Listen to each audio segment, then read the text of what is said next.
Hi అండి. Village స్టైల్‌లో chicken fry ఏ విధంగా చేసుకోవాలో చేసి చూపిస్తున్నాను. మీరు కూడా ట్రై చేయండి. ఒక గిన్నె పెట్టుకోవాలి. హోల్ గరం మసాలా వేసుకోవాలండి. ఇంకా ఉల్లిపాయ, పచ్చిమిరపకాయలు, కరివేపాకు వేసుకోవాలన్నమాట. చక్కగా వేగిన తర్వాత పసుపు వేసుకోవాలండి. పచ్చి వాసన పోయిన తర్వాత నీట్‌గా కడుక్కున్న చికెన్ వేసుకొని బాగా ఫ్రై చేసుకోవాలన్నమాట.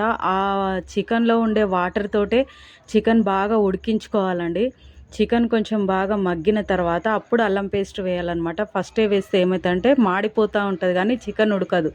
అల్లం పేస్ట్ వేసిన తర్వాత కారం వేసుకోవాలి, ధనియాలు, జీలకర్ర పొడి, గరం మసాలా పొడి వేసుకోవాలి.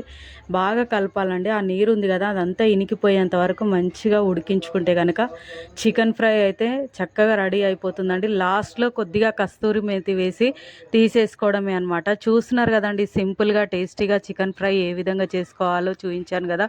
మీరు కూడా ట్రై చేయండి. టేస్ట్ అయితే అదిరిపోతుందండి. ఎప్పటికప్పుడు నా ఛానల్ మీరు ఫాలో అవుతూ ఉండండి. మరొక కొత్త వంటకంతో అయితే మీ ముందుకొస్తాను. ఓకేనా అండి?